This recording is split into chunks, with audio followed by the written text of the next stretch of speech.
मतो आई मच्छ थुल्हा थो थूना हणी जा तो ॾिठी अछ तंहिं पाणीअ पुना ॾींहड़ा।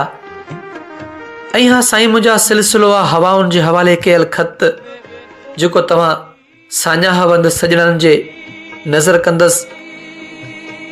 दिलि त चवंदी आहे नरम बिस्तरनि में तुंहिंजे गरम भांकरनि जे ख़ुशबू जो वास वठिजे ऐं सॼी काइनात खे भुलिजी तुंहिंजे हथ जे तिरीअ ते पोपट जे परनि जहिड़ी चुमी ॾिजे। पर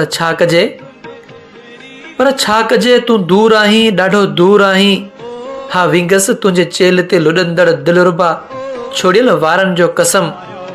तो बिन मूंखे हुजूमनि में बि हेकलाइनि जी हलाकत हलाक करे छॾींदी आहे।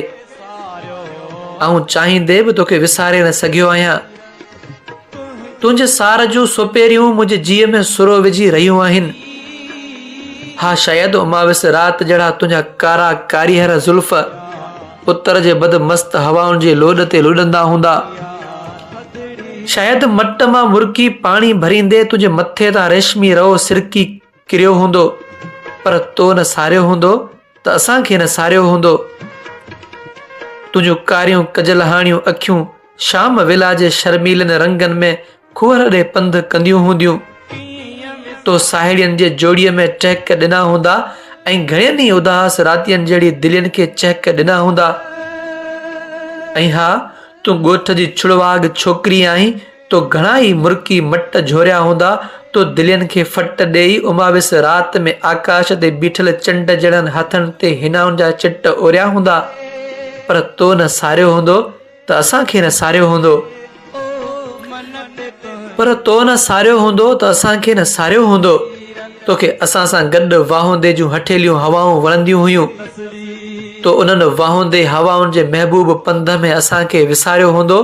अहिड़ो तसलीअ जो तस असांजे अभागी दिलि ते तरसे ई नथो। तो ते लिखण लाइ दिलि घणो कुझु चए पई। पंहिंजे प्यार जे पहिरीं पंध खां वेंदे विछोड़े जे वारियासियुनि पटनि ताईं दिलि जे हड़े ई ॻाल्हियुनि जूं ॻंढियूं खथूरे जीअं खोले तुंहिंजे साम्हूं रखी छॾिजनि। तो ते लिखण लाइ दिलि बि बेचैन आहे त पनू बि प्यार ऐं पाबोह मां मूंखे तके ऐं मुर्की रहियो आहे। पर छा कजे राति पंहिंजे पोएं पाछनि जा उठ पलाणे सुबुह ऐं सिज खे सलामी भरण लाइ राज़ी थी पई आहे। कलम ऐं कागज़ ज़रिए लिखियल हिन ख़त खे हवानो हवाले करण खां पहिरीं तुंहिंजे चपनि ते चिटी चांडोकीअ जहिड़ियूं चुमियूं शाल क़बूल पवनि।